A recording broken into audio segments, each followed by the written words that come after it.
Good morning, everybody. Welcome to Cat's Cottage. I'm here this morning, got my coffee ready to go.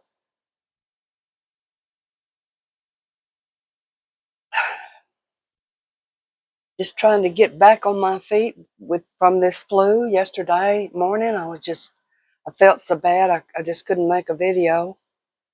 Um, but I'm better now. It seems like this stuff it goes and then it's like it recycles itself and it wants to come right back. I don't know, y'all probably experienced that. And those of you that have it, I'm sorry. I know how miserable it can be.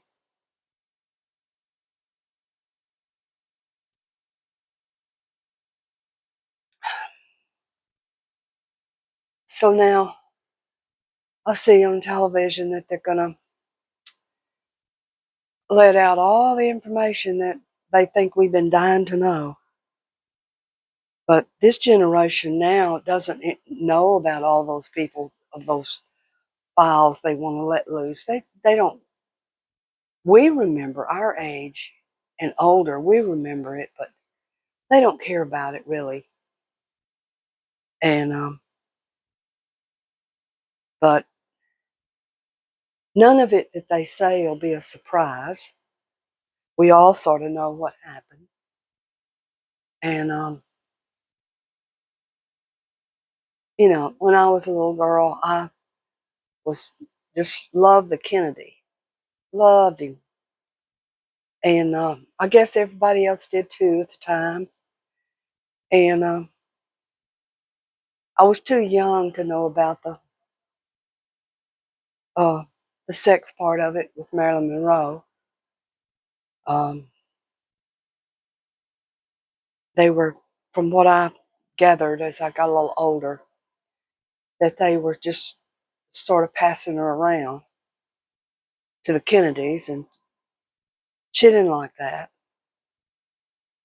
She was going to tell, and you know, sometimes you have to be wise and keep your mouth shut, especially if there's somebody of importance. You wanted to get away from it, you just should have disappeared somewhere, took your money and went to some Switzerland mountain to live.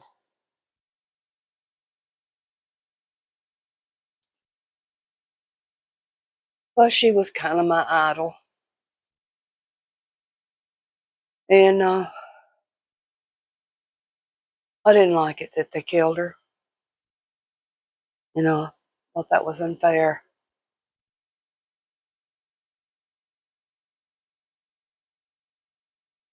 I don't think a lot of young women these days understand how easy it was for a woman to up and disappear, you know, for people to get by with killing women or children. But that's the way it was. And all these files that are going to come out, we kind of know about them. I was living here. First, I was in Mobile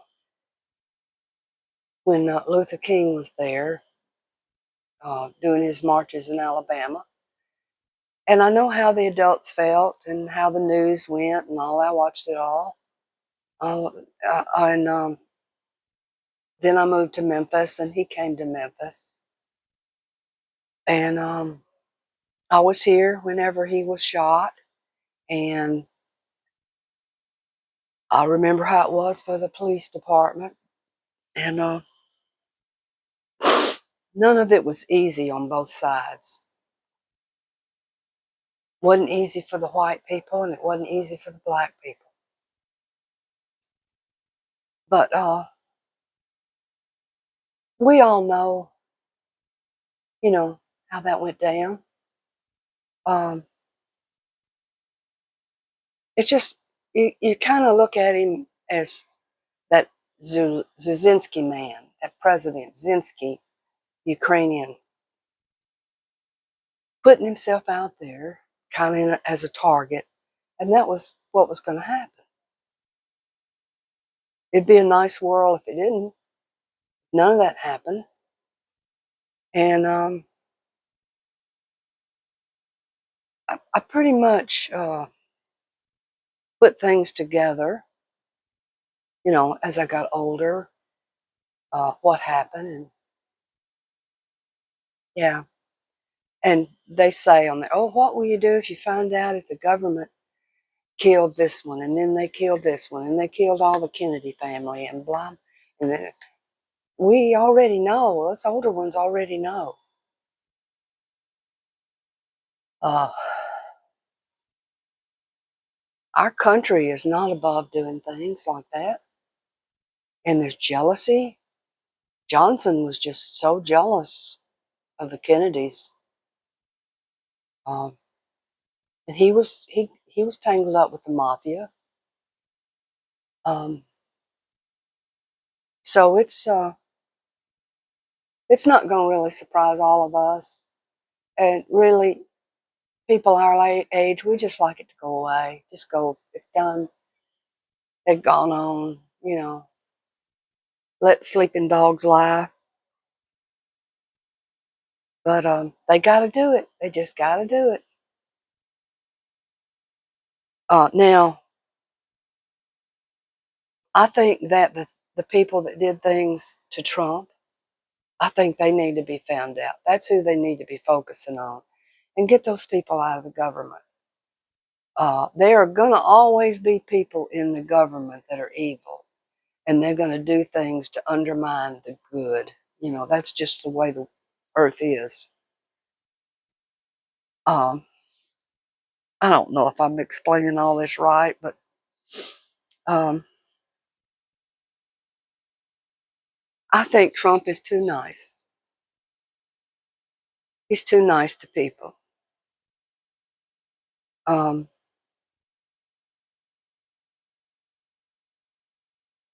he wants to be open and show everybody what he's doing. Being nice like that and tolerating these remarks and getting hit in the mouth with a microphone and all those kind of things. I think that he's too nice, and that might end up being his downfall. Um, he's so vulnerable. It's so easy to kill him like that. Um, I don't know of any other president or leader that puts himself out into the public like that. Instead of them appreciating like he's showing us and telling us everything, and he's honest, and they look at it differently. You know, he's lying, he's lying. You know,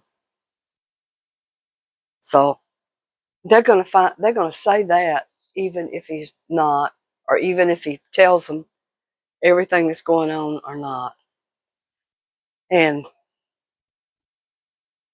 I think they send out the stupidest reporters, and they're just young people. They probably hire them really cheap, and they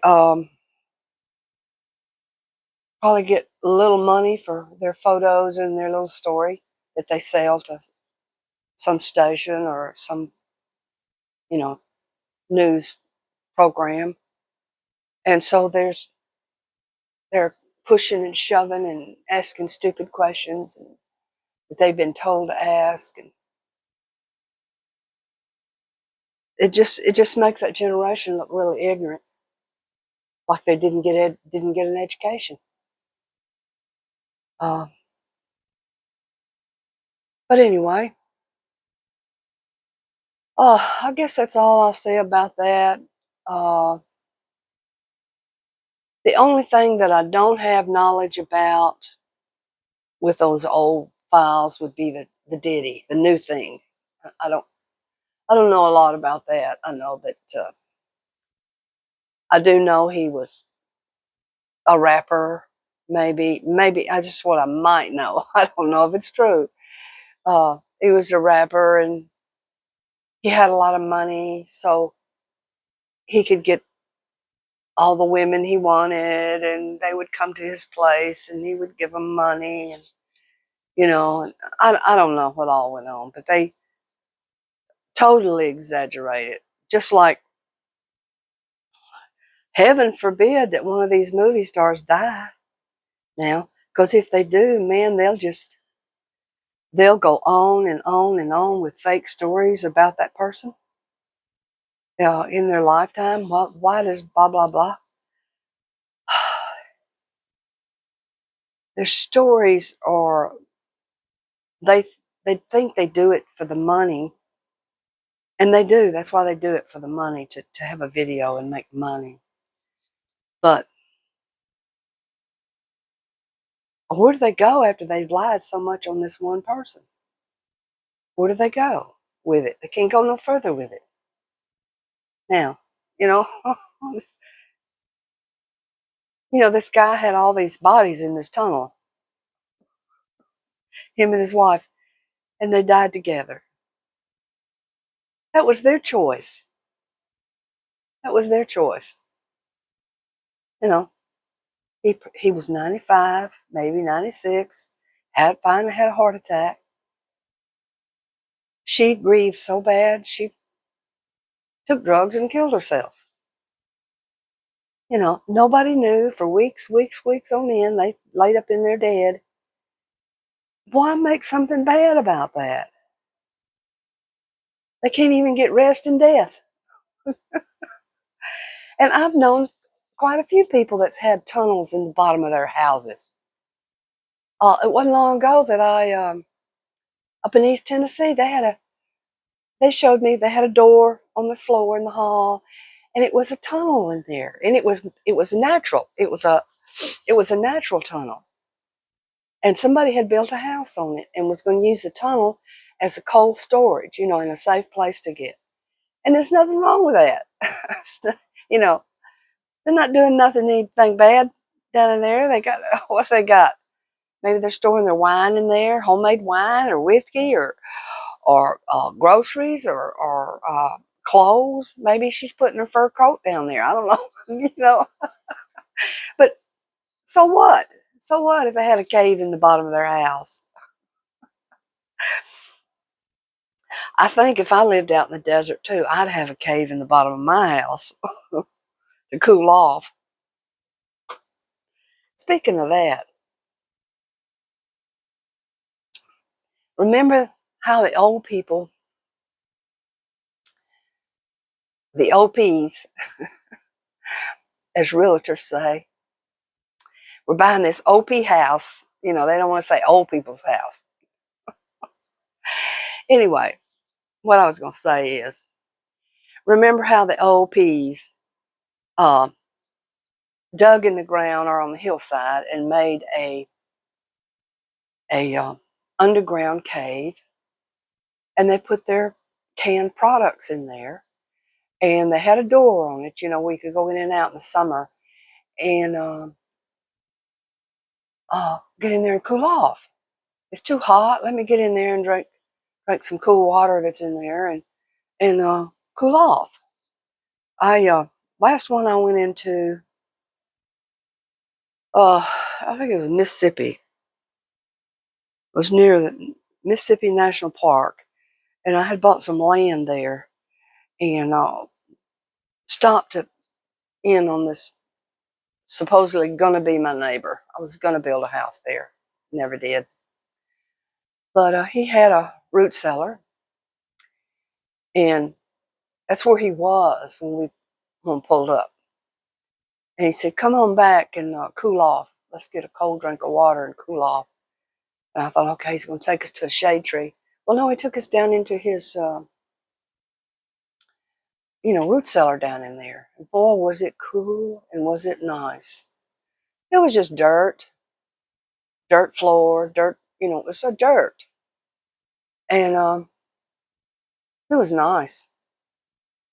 And I noticed in some of those videos about people getting away from the tornadoes and stuff, they had, one guy had put a back end of one of those trucks, not the big long thing, but a short one. He had a short box truck, and he put the box down into the ground, secured it, and secured the doors, and that's where about 15 people climbed in there, and it saved their lives.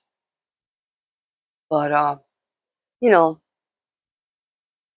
it probably won't happen in my lifetime, but I think that a storm cellar could become again a common thing, which I think it should. Um, there's nothing wrong with it, and it's a way to save your life.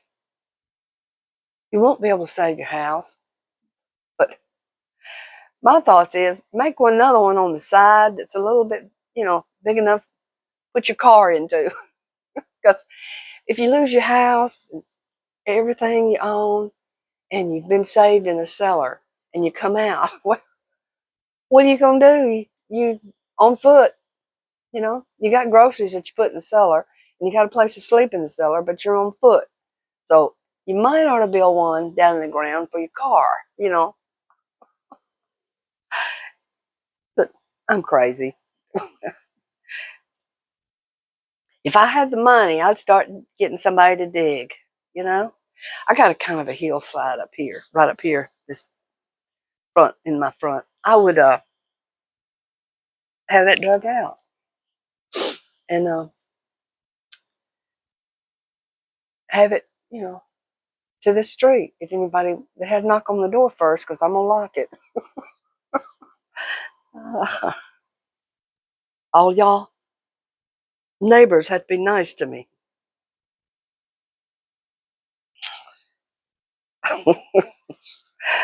Oh, me. But that's not a bad idea for people. You need to start digging them. And I understand they have them now where they can take a room in your house and make it. But it's really got to be bolted down. I'm telling you, that tornadoes will take blocks and all. So I think the one underground would be the better way to go. As long as you don't have it in a spot that'll flood. But I must be getting better. I'm starting to talk crazy again.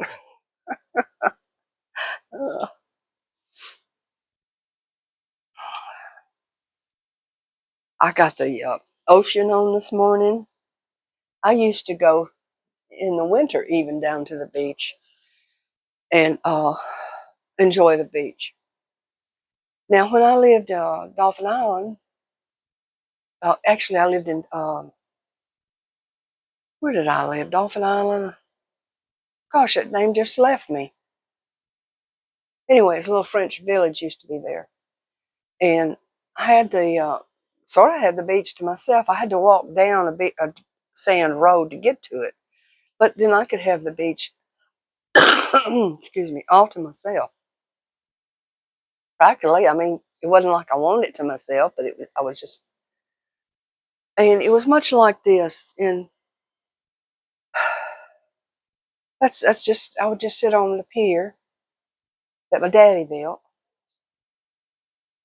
It was a kind of a beach. It was a community like, and he built this gorgeous pier so he could get in the community of the people around us. You had to pay a fee to get in, and he built this pier.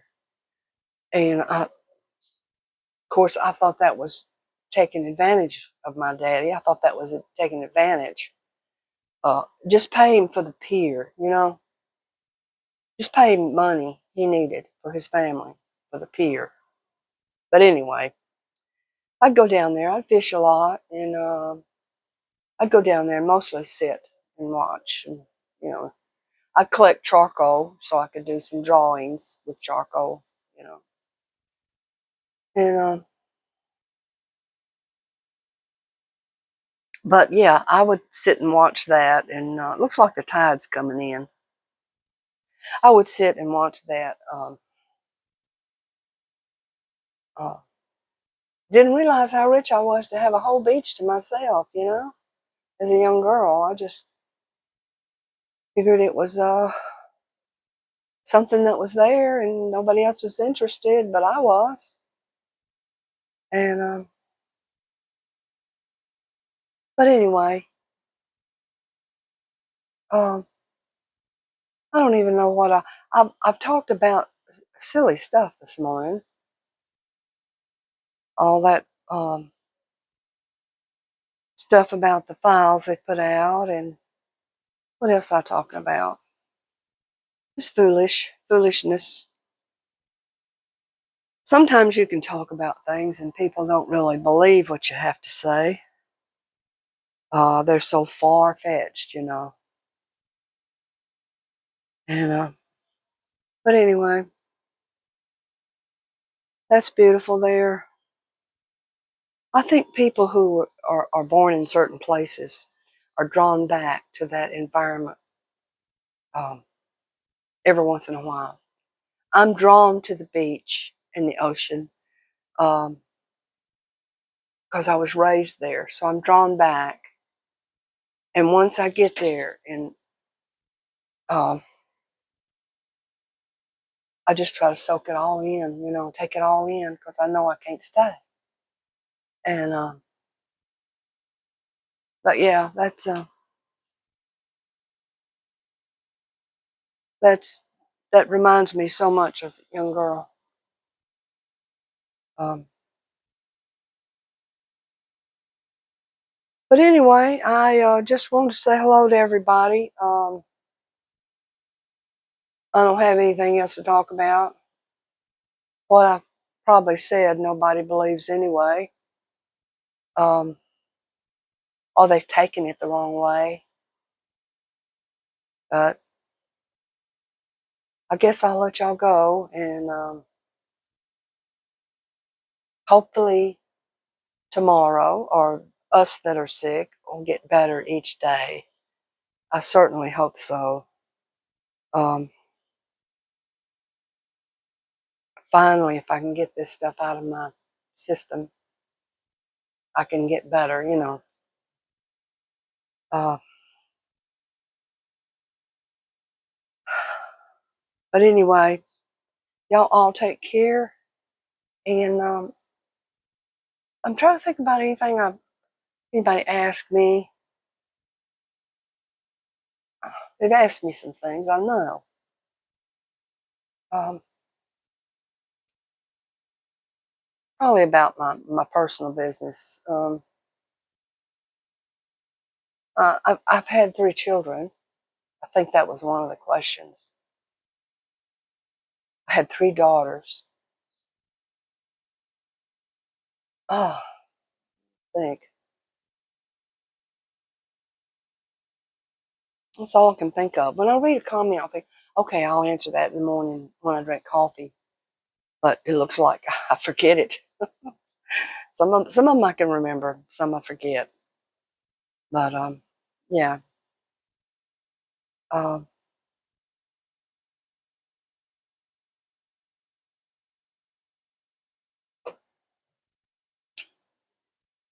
but I guess I'll let you go. I can't think of none of the comments. I know there's some asking me something, but uh, I'm gonna let y'all go. I'm gonna pull this up a little bit so I can reach the camera. And y'all take care. Y'all have a good day. I hope it's pretty where y'all are at, and I hope that you can keep yourself well and not get the flu that seems to be charging around. It's not COVID. It's a flu A, strain A, whatever they could call that is. Whatever they call it, not call that is. That's terrible English. Whatever they call it. But